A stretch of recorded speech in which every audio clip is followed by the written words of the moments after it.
Good morning, students. My name is Shweta Kumari Soni. I'm आज मैं start करने जा रही हूँ एक नया चैप्टर जो कि 11th क्लास का है. First chapter the name is some basic concepts of chemistry. So हमारे लाइफ में केमिस्ट्री बहुत इम्पैक्टफुल डे बाय डे बहुत इम्पैक्ट करता है.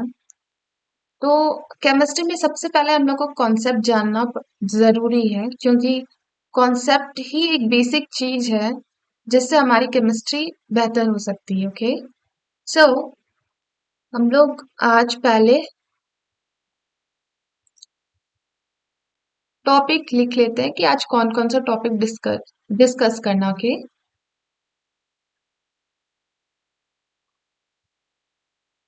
टॉपिक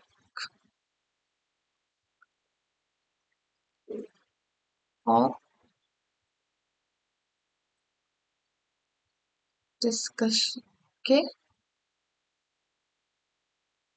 तो सबसे पहले हम लोग जानेंगे केमिस्ट्री किसे कहते हैं. ओके, क्योंकि ये कॉन्सेप्ट्स ऑफ केमिस्ट्री के बारे में ये है, तो सबसे पहले यही जानना है हम लोग को कि what is chemistry.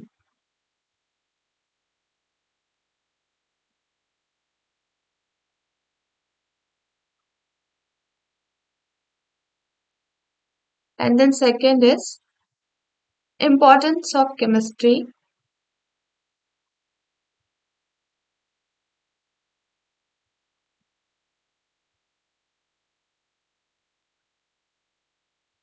And the third is matter. Okay, आप लोग तो इसे 9th क्लास में अच्छे से पढ़ चुके हैं.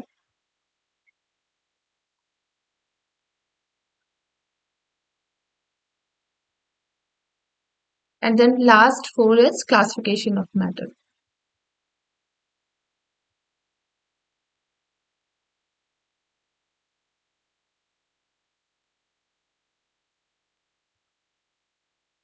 So ये हमारा आज का टॉपिक है. तो चलिए स्टार्ट करते हैं one by one. So first of all chemistry क्या होती है. आप लोग तो जानते ही होंगे कि केमिस्ट्री क्या होती है. एक्चुअली ये ब्रांच ऑफ साइंस जो कि डील्स करती है study of properties composition and structure of elements and compounds. So chemistry अगर आप इसे डिफाइन करना चाहें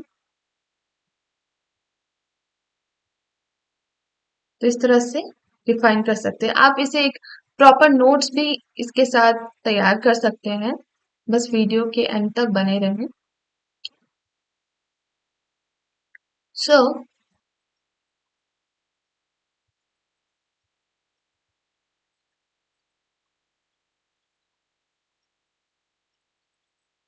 chemistry is defined as the branch of science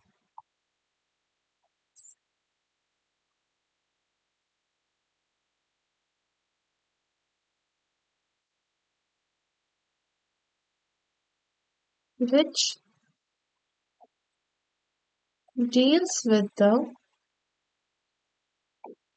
study of properties,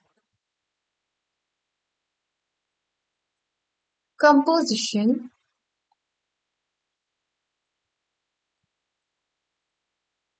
and structure of elements and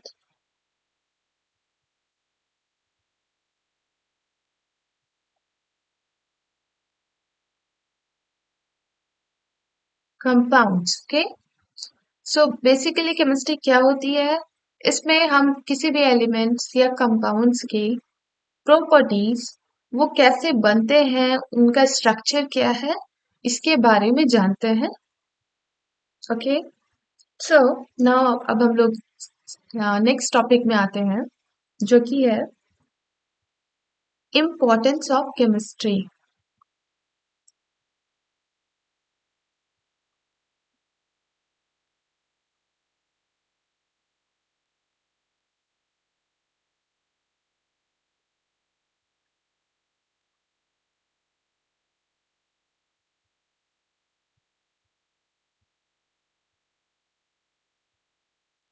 तो फर्स्ट है actually chemistry direct impact करता है हमारे डेली लाइफ में, जो कि हर एक फील्ड्स में होते हैं। ओके, आप लोग जैसे कि इसका एग्जांपल दे सकते हैं।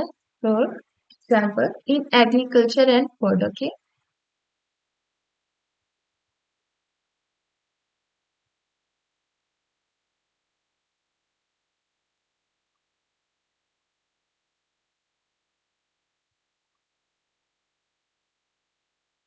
सो जैसे कि एग्रीकल्चर एंड फूड में अगर हम लोग बात करें, तो ये हमें प्रोवाइड करती है chemical fertilizers such as urea, calcium phosphate, sodium nitrate, ammonium phosphate etcetera. और ये हमें हेल्प करती है, प्रोटेक्ट करती है फसलों को, जो इंसेक्ट्स एंड बैक्टीरिया से बचाती है हमारी फसलों को। किसका यूज करने से? Effective insecticides, fungicides and pesticides like. Okay, तो हम लोग इससे इस तरह से लिख सकते हैं कि it has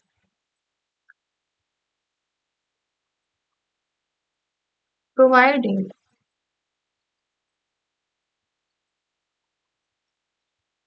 chemical fertilizers such as urea, sodium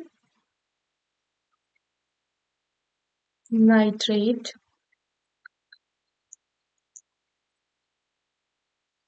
calcium phosphate, etc. Okay, and then second is it has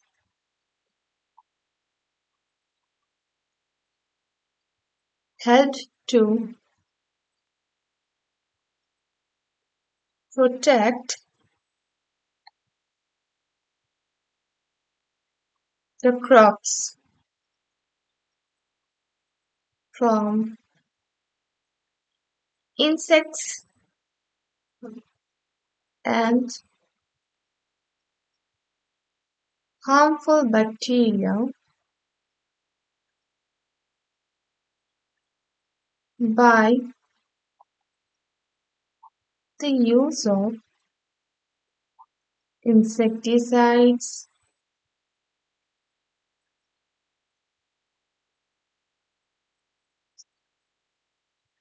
fungicides,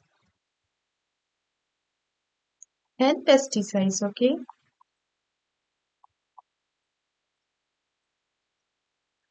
so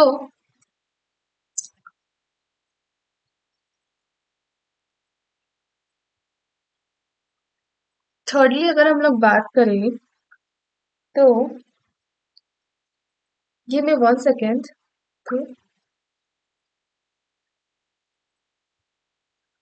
या thirdly हम लोग बात करें, तो लाइक प्रिजर्वेटिव में इसका यूज होता है। लाइक ये हेल्प करती है प्रिजर्व फूड, मीन्स जैसे कि आप लोग ब्रेड खाते हो, बिस्किट्स खाते हो, तो ये कैसे, मतलब ये लोग का लाइफ लॉन्ग होता है ये सारी चीजों का, क्योंकि इसमें प्रिजर्वेटिव्स होते हैं। इसलिए तो बेसिकली बच्चों को मना किया जाता है कि पैकेज फूड ना खाएं, सम काइंड ऑफ प्रिजर्वेटिव्स जो कि नुकसान करते हैं। सो इसे हम लोग लिख सकते हैं कि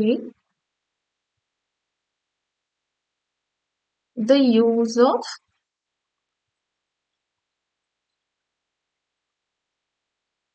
preservatives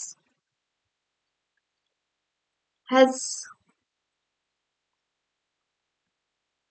helped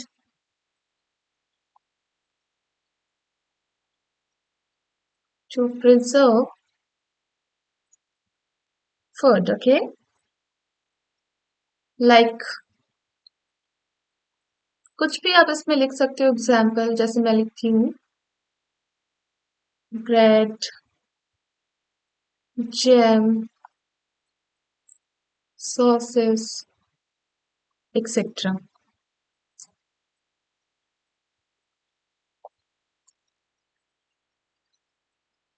अब केमिस्ट्री का इम्पैक्ट हम सेकेंडली देखेंगे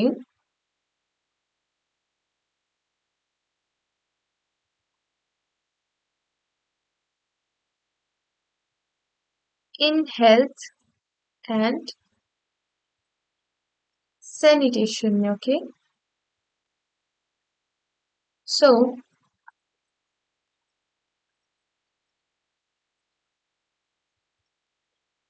इसमें मैं बताती हूँ कि लाइक लाइफ सेविंग ड्रग्स ये प्रोवाइड करते हैं. लाइक डाइसेंट्री, न्यूमोनिया कैसे क्यूरेबल होते हैं?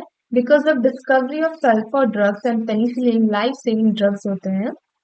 एंड लाइक आप इसमें ऐड कर सकते हो सिप्लाटीन एंड टैक्सोल जो कि वेरी इफेक्टिव होते हैं कैंसर थेरेपी के लिए. एंड थाइनिडीन जो कि यूज होते हैं एड्स विक्टिम के लिए. सो आप इसको इस तरह से लिख सकते हो कि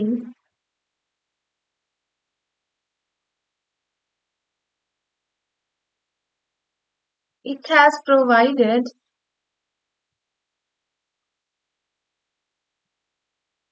mankind with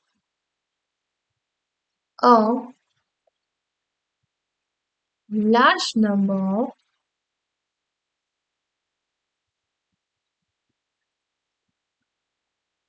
life-saving drugs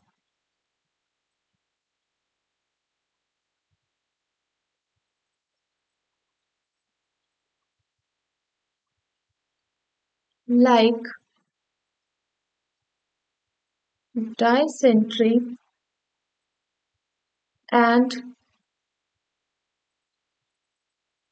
pneumonia are curable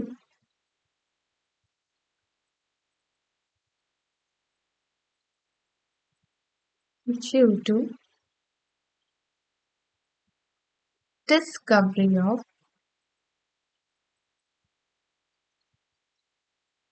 sulfur drugs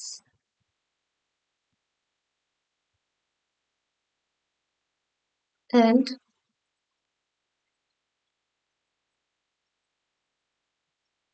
penicillin life-saving drugs. Okay, so like for example, ciplatin and taxol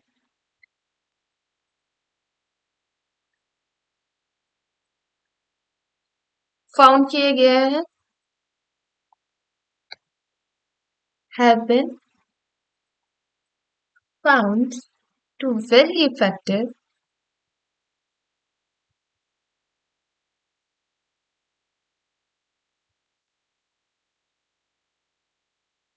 for cancer therapy. Okay, so secondly अगर हम लोग इसमें बात करें so disinfectants like phenol जो कि यूज होते हैं किल करने के लिए माइक्रो ऑर्गेनिज्म को जो प्रेजेंट होते हैं ड्रेन्स टॉयलेट्स फ्लोर्स ये सब में. ओके, तो हम लोग इसको इस तरह से लिख सकते हैं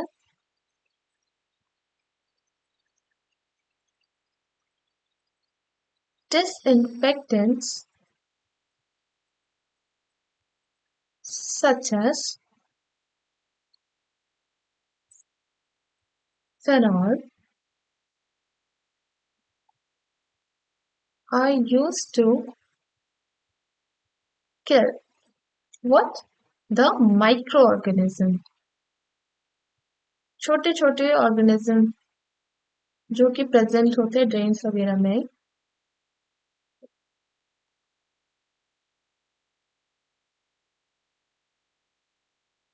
present in drains, toilet, etc. etc. And thirdly अगर हम लोग इसमें बात करें तो like low concentration of chlorine which is 0.2 to 0.4 ppm parts पर मिलियन होते हैं, जिसका यूज स्टेरिलाइजेशन ऑफ वाटर में किया जाता है ताकि हम लोग उसको पी सकें, to make it fit for drinking purpose. So इसे हम इस तरह से लिख सकते हैं, a low concentration of chlorine,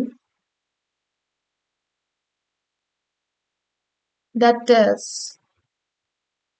0.2 to 0.4 ppm,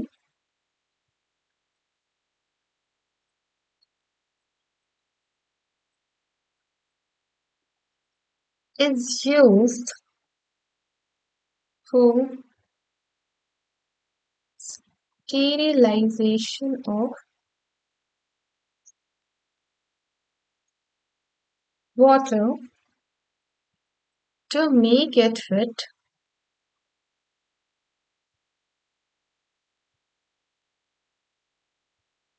for drinking purpose, okay? And इसमें thirdly saving the environment add on कर सकते हैं, और इसमें आप खुद से भी लिख सकते हो, लाइक हमारे यहाँ रैपिड इंडस्ट्रियलाइजेशन हो रहा है ऑल ओवर द वर्ल्ड, जो कि रिजल्ट करता है lots of pollution, poison gases and chemicals जो कि कॉन्स्टेंटली रिलीज होते हैं हमारे एटमॉस्फेयर पे। तो ये क्या करते हैं, अलार्मिंग रेट में पॉल्यूटिंग कर रहे हैं इन्वायरमेंट को, ओके। तो इसके लिए सीएनजी एंड पेट्रोल इफेक्टिव है, तो आप लिख सकते हो इसको। तो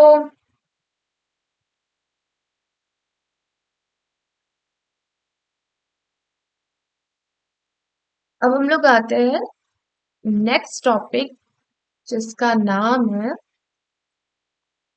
मैटर, ओके।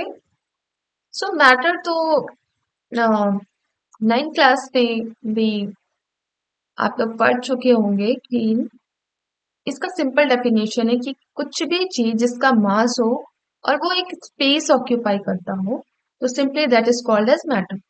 सो इसको हम लोग इस तरह से लिख सकते हैं, anything which has mass and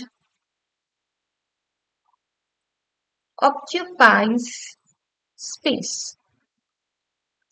is called as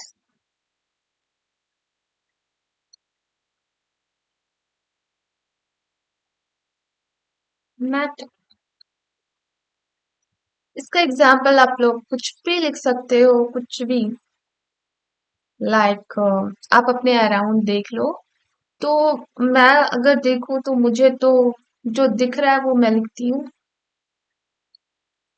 pen tab, laptop,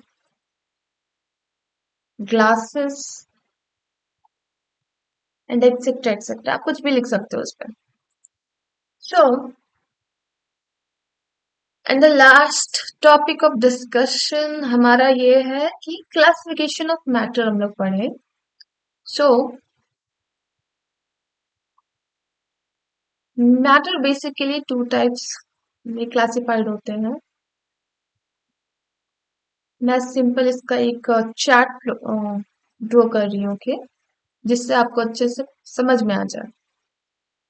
so first one is physical classification, physical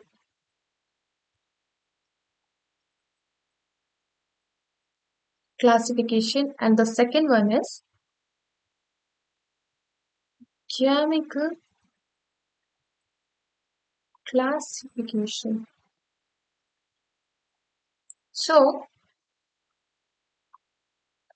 physical classification में मैटर थ्री वे में डिवाइड होते हैं, थ्री स्टेट में। First one you know very well, solid, second one is liquid, and then third one is gas. Okay, and अगर chemical classification की बात करें तो ये भी टू टाइप्स में क्लासिफाइड होते हैं, टू वे में. One pure substances and then mixtures. Okay, so pure substances भी अगेन क्लासिफाई होते हैं एलिमेंट्स एंड कंपाउंड्स में. के elements and compounds and mixture को फाइनली टू वे में क्लासिफाई करेंगे. First one homogeneous and then second is heterogeneous. आप लोग पहले भी पढ़ चुके होंगे, सो आप लोग को पता ही होगा कि कंपाउंड्स भी टू वे में क्लासिफाई होते हैं.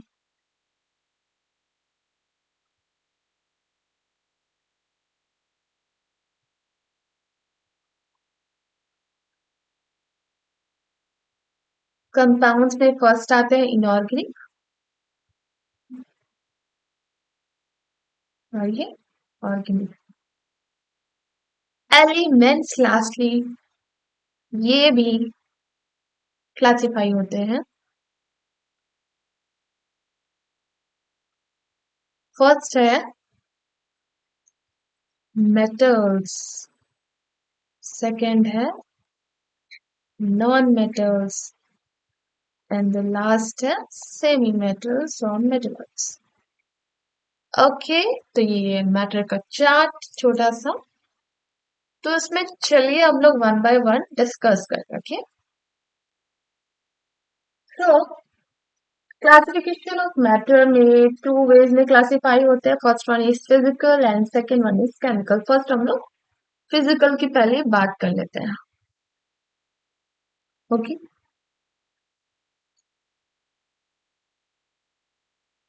Physical classification.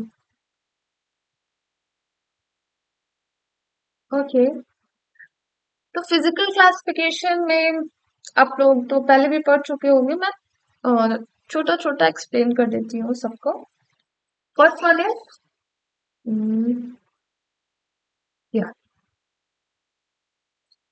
ये काफी लाइट है, मैं थोड़ा डार्क लेती हूँ. या first one is solid. Okay, solid. Solid में क्या होता है कि मैं एक एग्जाम्पल ले लेती हूँ. लाइक इस सॉलिड का जो मैटर होता है उसपे जो पार्टिकल्स होते हैं वो एक दूसरे से बहुत अट्रैक्टेड होते हैं. मीन्स का फोर्स ऑफ अट्रैक्शन बहुत ही ज्यादा होता है. ये नॉन कंप्रेसिबल होते हैं. ओके, एंड इसका definite volume and definite shape होता है. तो इस पे हम लोग इसको इस तरह से लिख सकते हैं. The particles are held very close to each other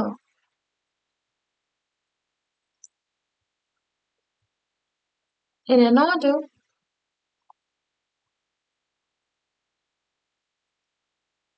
okay.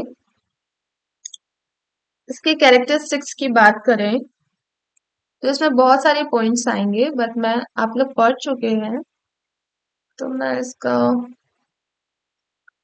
एक ही तरह से डिफाइन कर देती हूँ कि solids have definite volume and definite shape. इसको हम लोग चेंज नहीं कर सकते हैं इसके शेप और वॉल्यूम को. So solids have definite volume and shape.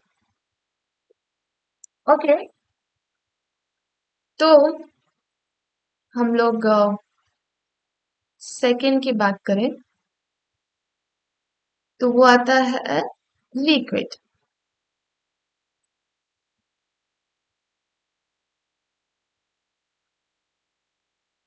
तो लिक्विड में क्या होता है, इसके जो पार्टिकल्स होते हैं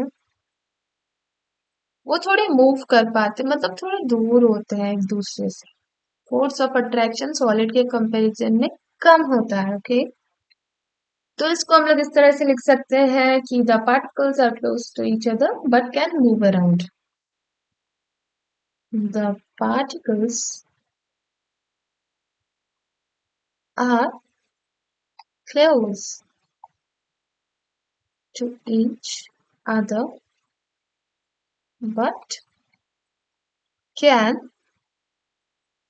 move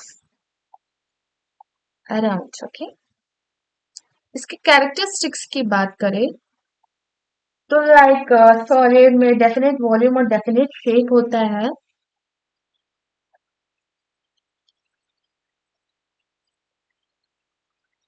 बट इसमें डेफिनेट वॉल्यूम होता है but not definite shape. Like मैं बताती हूँ, definite shape but not definite volume. Like a, a glass of water. Okay, water है. ओके, अब यही ग्लास ऑफ वाटर को मैं एक बाउल में डालती हूँ. ओके, तो जितना इसमें अमाउंट है उतना अमाउंट इसमें भी है बट शेप मैटर कर रहा है. इसका शेप अलग है, इसका शेप अलग है. ये जिस भी कंटेनर में जाएगा उसका शेप ले लेगा. ओके, अब मैं थर्ड वन गैस की बात करती हूँ.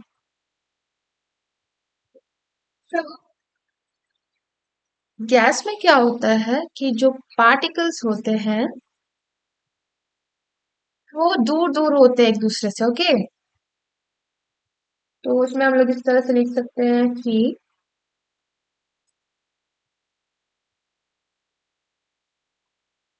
particles are far apart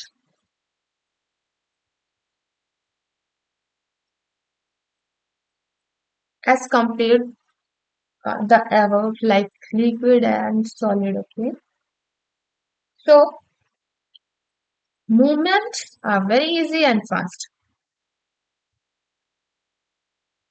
Movement is easy and fast. Okay, gases के कैरेक्टरिस्टिक्स की अगर बात करें तो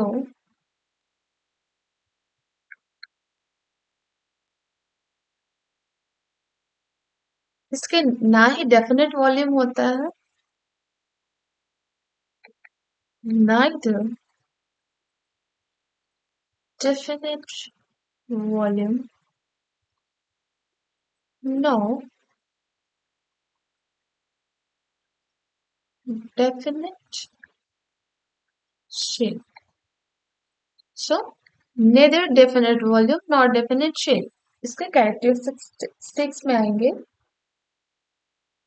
and they completely occupy the container in which they are placed. Okay, इसमें ये भी ऐड ऑन कर सकते हैं. They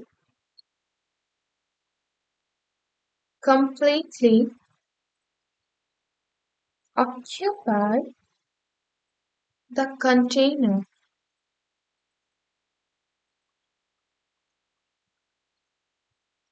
in which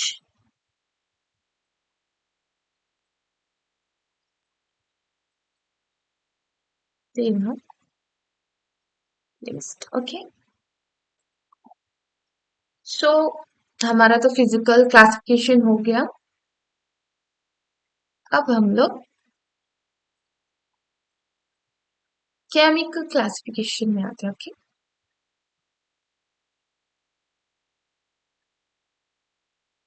chemical classification of matter. So chemical classification में आपने चार्ट तो देखा ही होगा कि matter can be divided into two main types. First one is um, first one is pure substance, and second one is mixtures. Okay, तो हम लोग बात करते हैं प्योर सब्सटेंस की। प्योर सब्सटेंस क्या होता है कि वो प्योर होते हैं, उसमें कोई भी दूसरे चीज नहीं होते हैं ऐड। लाइक ये एक सिंगल सब्सटेंस और मैटर होते हैं जो कि फिजिकल मीन से सेपरेटेड नहीं होते, सेपरेट नहीं कर पाते। ओके, तो इसको हम लोग इस तरह से लिख सकते हैं।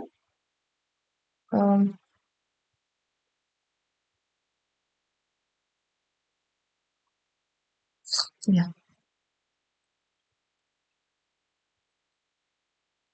प्योर सब्सटेंस की अगर बात करें तो a pure substance may be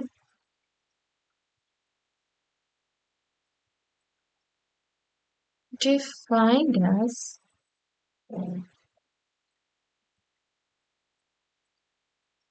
a single substance or matter।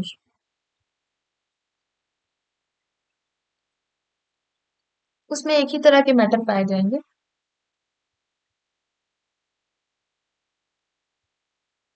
which cannot be separated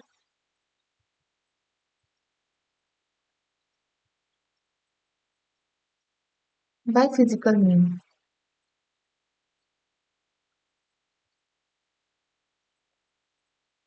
okay, pure substances को हम लोग टू वे में क्लासिफाई कर सकते हैं। पहला है एलिमेंट्स, दूसरा है compounds. Okay,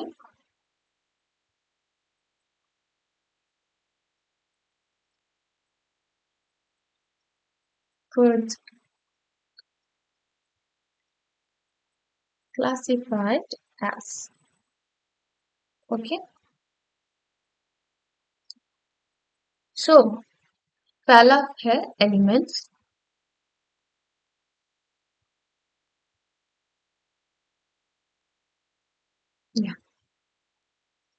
Elements consist only one type of particles। Okay, और वो पार्टिकल्स एटम या मॉलिक्यूल्स हो सकते हैं। तो हम लोग लिख सकते हैं an element consists of only one type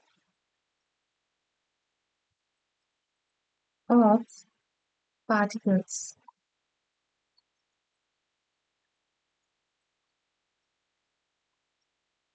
which is atoms or molecules। Atoms or molecules, fine। Like example अगर हम लोग इसकी दें तो sodium, copper, silver, etcetera etcetera, ये सब एग्जाम्पल्स है एलिमेंट्स के। ठीक है, They all contain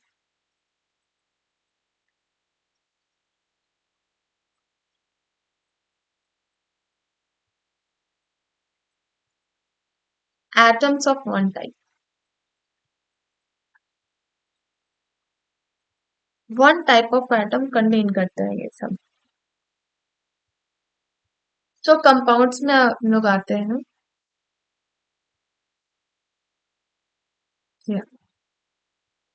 secondly, compounds.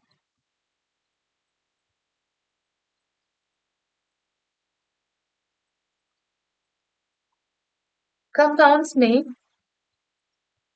ये प्योर सब्सटेंस एक ऐसा प्योर सब्सटेंस होता है जो कंटेन करता है दो या दो से ज्यादा एलिमेंट्स, और जो कि फिक्स प्रपोर्शन में होते हैं. ये मेन पॉइंट है कि फिक्स प्रपोर्शन में होते हैं, लाइक H2O. ओके. अगर हम लोग H2O like means water, water अगर हम लोग कुआं से लाए या रिवर से लाए या पॉन्ड से लाए, वाटर का जो रेशियो है वो सेम ही रहेगा. ओके. तो इसमें मेन पॉइंट यही आता है कि इसका जो रेशियो है, रेशियो का जो प्रोपोर्शन है वो फिक्स्ड होता है. Okay. So it may be defined as a pure substance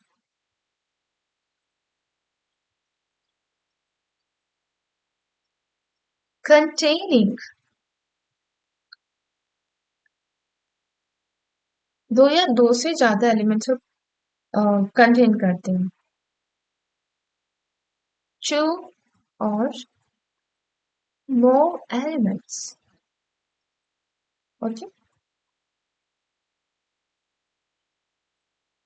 कैसे कंबाइन होते हैं?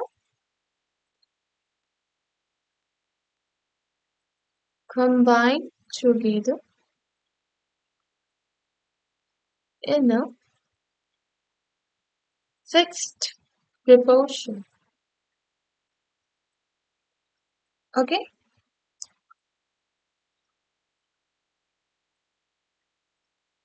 अब इसकी वेट मतलब इसका वेट में हम लोग कमी कर सकते हैं. Okay. Chemical methods, some kind of chemical method से हम लोग कर सकते हैं. अब कंपाउंड्स के क्लासिफिकेशन में आते हैं. ओके. सो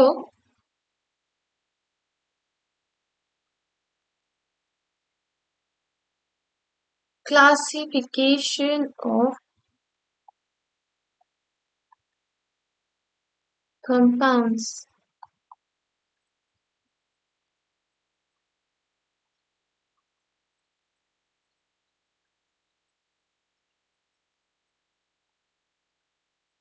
पहला है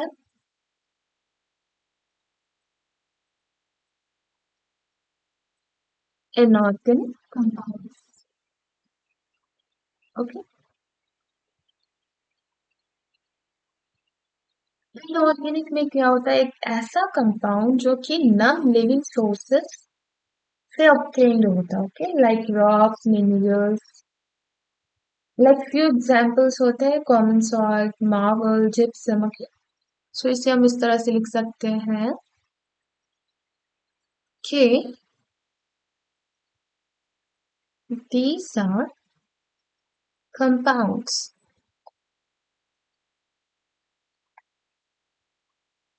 which are present in soil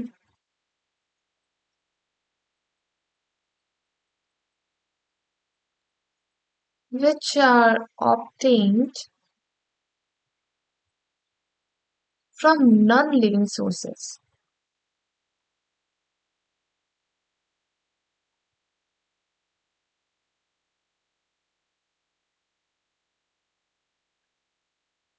such as rocks,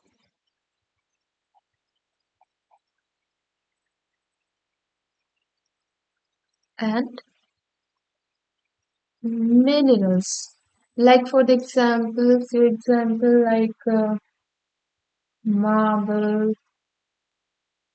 gypsum, etc. etc. Washing soda like. And then secondly हम लोग आते हैं या ऑर्गेनिक कंपाउंड्स में. So organic compound those compounds जो कि प्रेजेंट होते हैं प्लांट्स और एनिमल्स में. वो सारे ऑर्गेनिक कंपाउंड्स में कार्बन और उसके इनसे इसेंशियल कंस्टिट्यूएंट पाए जाते हैं. ओके, तो इसे हम लोग इस तरह से लिख सकते हैं.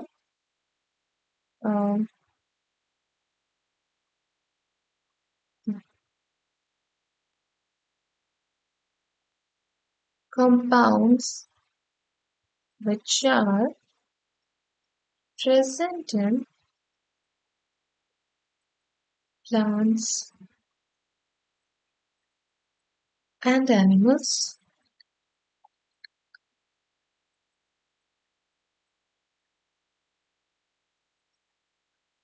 Organic compound are found in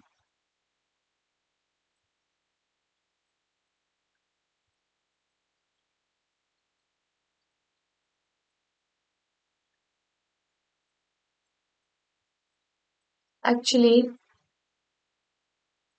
इसे हम लोग इस तरह से लिख सकते हैं. Organic compound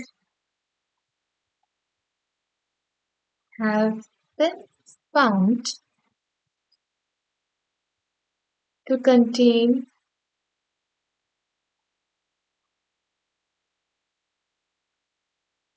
carbon as the essential constituent.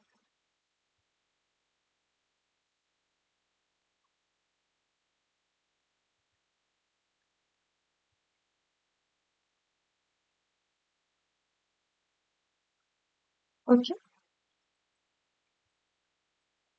अगर हम लोग इसके एग्जाम्पल्स की बात करें,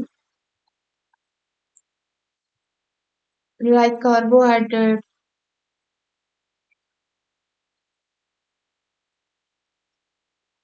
proteins, oils, etc. etc.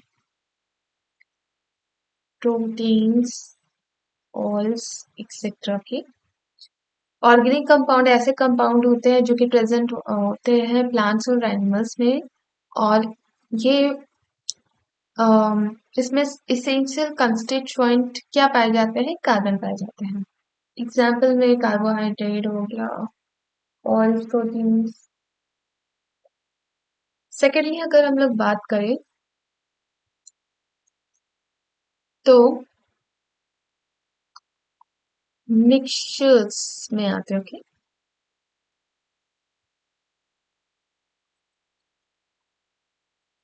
ये क्या होता है? दो या दो से ज्यादा कॉम्बिनेशन होता है एलिमेंट्स या कंपाउंड्स का जो केमिकली कंबाइंड होता है एक साथ. और ये प्रेजेंट होता है एनी प्रोपोर्शन में, मतलब इसका कोई फिक्स्ड रेशियो नहीं होता है. ओके, इसे हम लोग इस तरह से लिख सकते हैं. Okay. The combination of two or more elements and compounds which are not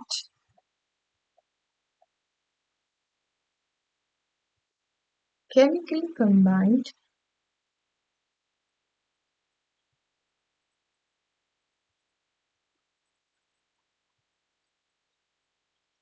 together and may also be present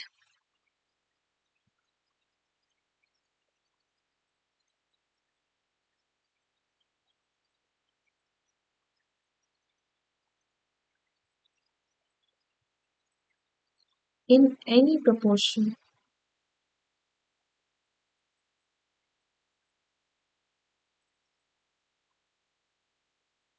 which is not fixed, called mixture,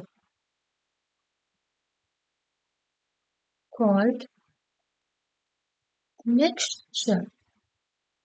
इसके एग्जांपल्स की बात करें, सी वाटर, इसमें वाटर का प्रोपोर्शन फिक्स नहीं होता है। पेट्रोल, लाइम वाटर, लाइक चीनी पानी, समथिंग समथिंग। अब इसके लास्टली हम लोग टाइप्स कंटिन्यू करते हैं मिक्सचर के। या टाइप्स ऑफ मिक्सचर्स। तो हम लोग जानते हैं कि पहला होता है homogeneous mixture.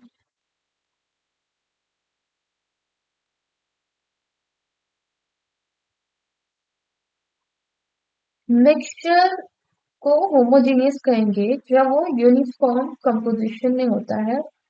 Okay,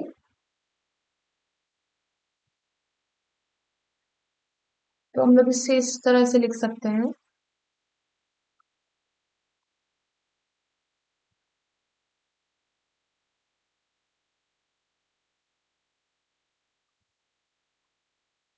it is said to be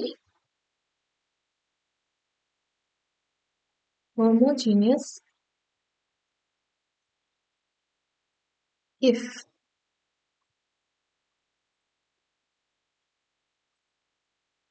it has a uniform composition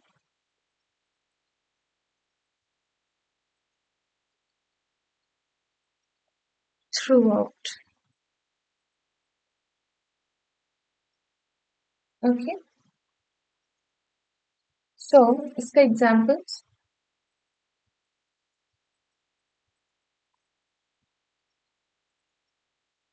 जैसे कि पानी है, उसमें चीनी डालेंगे और उसको अच्छे से घोलेंगे तो वो यूनिफॉर्मली उसमें वो चीनी मिल जाएगा वाटर पे। ओके, मीन्स ऐसा तो नहीं लगता जब आप चीनी वाला पानी पीते हो। ओके, तो कभी आपको मीठा लग रहा है, कभी कम मीठा लग रहा है, ऐसा तो नहीं होता, क्योंकि ये यूनिफॉर्मली उसमें मिल जाते हैं वाटर पे। So like sugar water.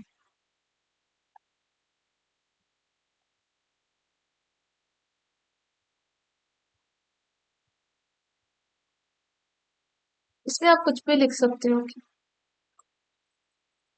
अब हम लोग बात करते हैं द लास्ट वन,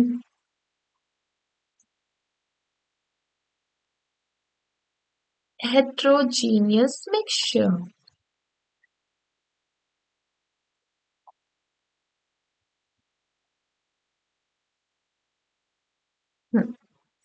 सो इसको हम लोग हेट्रोजीनियस कहेंगे क्योंकि इसमें यूनिफॉर्म कंपोजिशन नहीं होता है। Okay, so mixtures is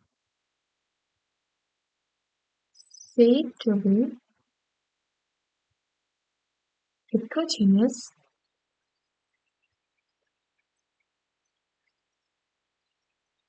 if it doesn't has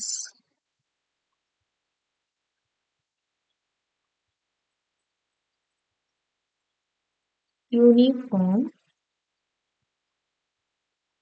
composition throughout। ये होमोजेनियस का अपोजिट होता है। और ये लोग इसे हम नेक डाई से भी देख सकते हैं इसके मिक्सचर को। ओके, सो एग्जाम्पल में जैसे कि आयरन फीलिंग्स है और सल्फर पाउडर है, जब उसको मिक्स करते हैं एक साथ तो वो हेट्रोजीनियस मिक्सचर कहलाता है। Okay, so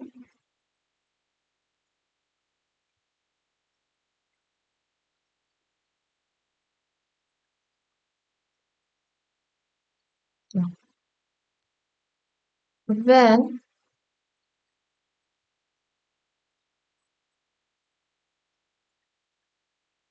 iron fillings and sulfur powder are mixed together in mixture formed as heterogeneous.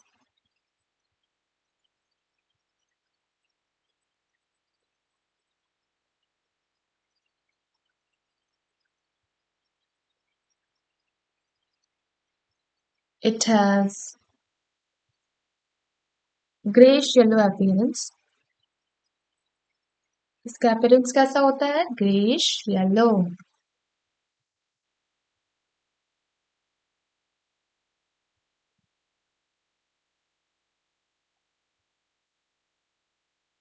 और इसमें इसमें टू कंस्टिट्यूएंट्स आप देख सकते हैं। बेसिकली इसमें आयरन और सल्फर है, जो कि हम लोग नेट डाई से देख सकते हैं। सो